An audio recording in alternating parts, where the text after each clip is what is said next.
Few people on earth embody the word collector like Jay Leno. To most, he's the late-night comedian with the wide grin and endless car joke. But to the world of motoring, he is something far greater. An archivist, a preservation, and perhaps the most passionate motorcycle enthusiast alive today. Cars made him famous, but motorcycles tell the story of his heart. For Leno, two wheels represent something more personal, more visceral. A motorcycle is freedom distilled into steel, rubber, and fire. And his collection is unlike anything the world has ever seen.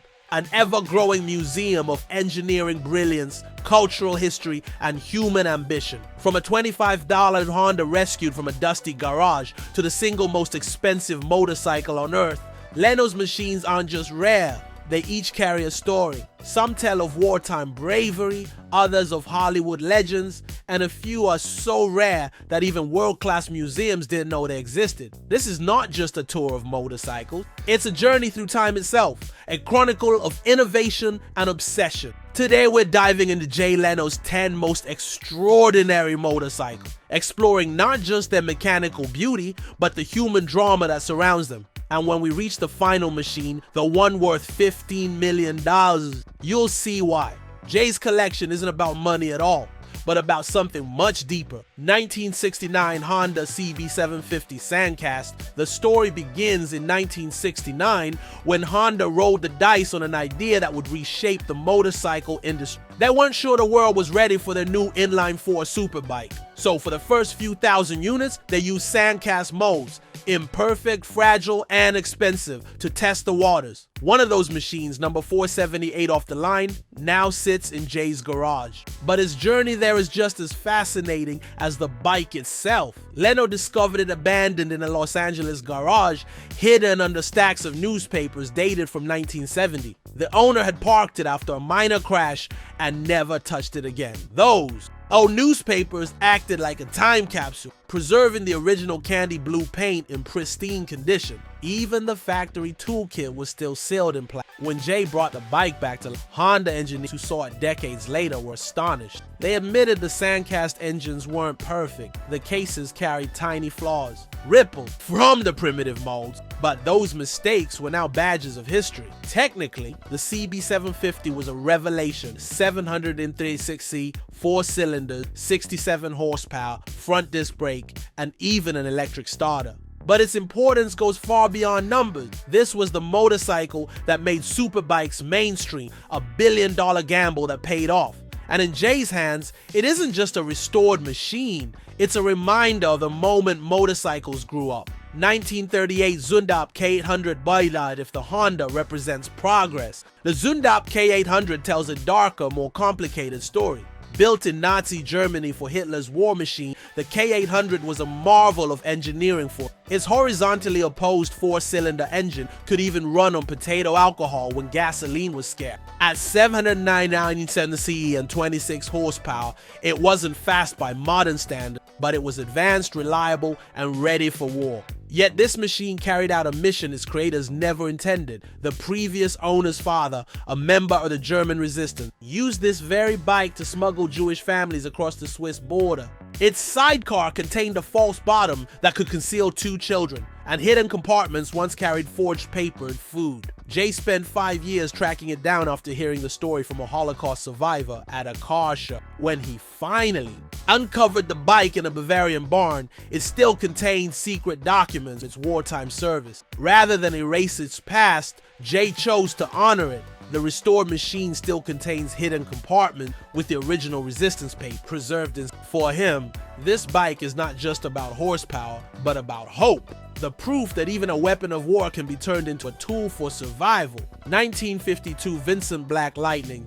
Vincent Black Lightning is the stuff of legend. But Jay's example isn't just any Lightning. It's the bike ridden by Raleigh Free at Bonneville in 1948 when he shattered the American speed record at 150.313 Nm. And he did it wearing nothing but a bathing suit, sneakers, and a helmet stretched flat against the bike like a human dart. Jay once turned down a $27 million offer for this motorcycle. Why? Because some things can be sold.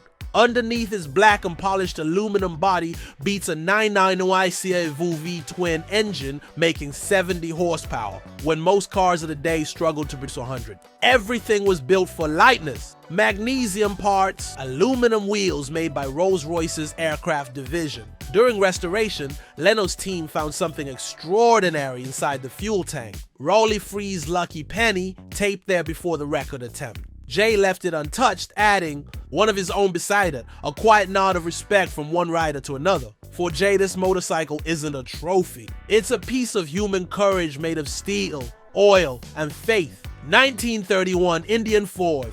The Vincent Black Lightning is about daring speed. The 1931 Indian Ford is about elegance. To many collectors, this motorcycle is the pinnacle of American engineering during the early 20th century. But Jay's bike has an even greater allure. It once belonged to Hollywood legend Steve McQueen. When Leno bought the Indian at McQueen's estate sale in 1984, he didn't just acquire a machine, he inherited a dream unfinished. McQueen had kept notes on how he wanted to restore the motorcycle, scribbled on notepads and scraps of paper tucked into a box of parts. Those notes, down to the shade of paint and the polish of the chrome, were followed faithfully during restoration. The result is stunning. Its 1260cc inline 4 produces just 30 horsepower, but the way it delivers that power is unforgettable. The engine is essentially a car engine turned sideways. It's 4 exhaust pipes singing together in what Indian proudly called the Symphony of Power. Even more fascinating is its practicality. Each cylinder head could be swapped with parts from a Ford Model A. In an age when American motorcycling was a mix of grit and ingenuity, the Indian Ford stood as proof that beauty and brains could live in the same. For Jay, it's more than it's McQueen's unfinished masterpiece brought back to life. 1975 Ducati 750 SS green frame.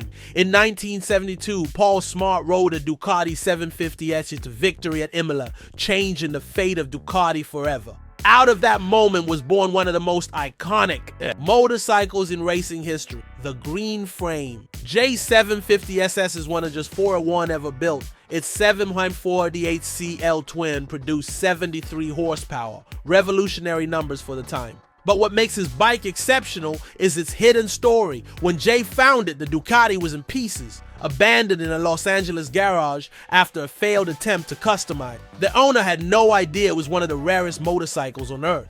During restoration, Leno's team made an astonishing discovery. Tucked into the tool roll were original test notes Ducati's engineers, documenting the development of their first electronic ignition. Even more remarkable, one of those engineers, now elderly, flew from Bologna to California to personally help with the restoration. For Ducati lovers, the green frame, a holy relic. For Jay, it's a living link to the exact moment Ducati transformed from a small Italian company into a global racing powerhouse. 6. 1927 Henderson Deluxe. The Henderson Deluxe isn't just a motorcycle. It's part of Hollywood history. This inline 4 powerhouse once belonged to a cameraman in the silent film era. While Harley Davidsons and Indians roared too violently for steady footage, the Henderson's smoothness allowed cameramen to film high-speed chases and stunts. Its 1301cc engine produced 28 horsepower.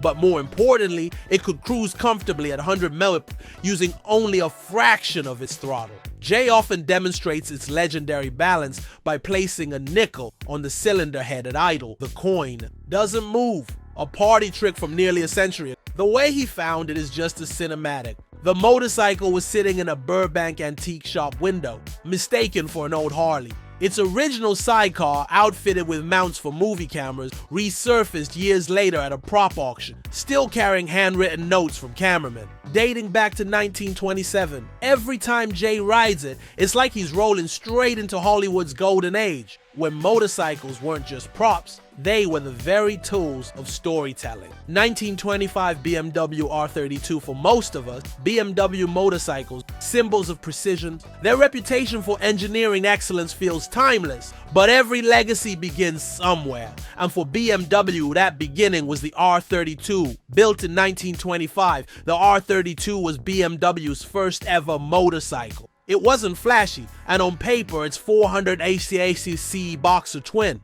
Engine produced just 8.5 horsepower, barely enough by today's standards. Yet what it introduced was revolutionary. The horizontally opposed cylinders, the shaft drive, the clean, efficient engineering, all of these became hallmarks of BMW design that endure to this day. The R32 wasn't just transportation, it was a blueprint for an identity. Jay's R32, however, carries a haunting backstory that elevates it far beyond engineering. During World War II, a Jewish engineer who had worked with BMW hid the bike behind a false wall in Munich to keep it from being seized by the Nazi regime. Every day, as the war dragged on, the motorcycle sat in silence behind that wall, its polished metal gathering dust while its owner fought simply to survive. Against all odds, he lived through the war.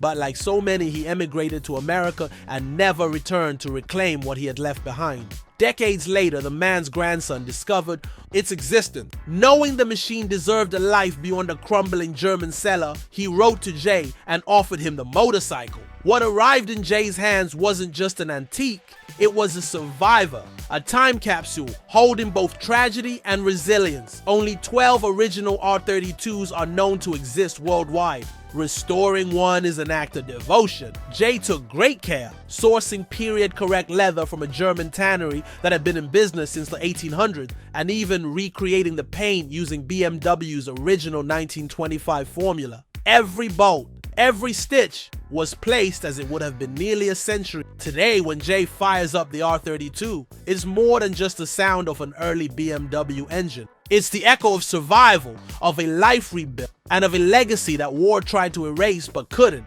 To Jay, the R32 isn't simply the beginning of BMW motorcycle. It's a living memorial to memory, endurance, and rebirth. 1939 Crocker. Big tankiff Harley Davidson and Indian defined American motorcycling for the masses, Crocker defined it for the rebels. Built in Los Angeles before World War II, Crockers were handmade, powerful, and shockingly. They weren't built in factories, but in small workshops, with Al Crocker himself ensuring every detail lived up to his vision. Each bike was essentially custom-made, tailored to the rider, which gave them an aura of exclusivity right from the start.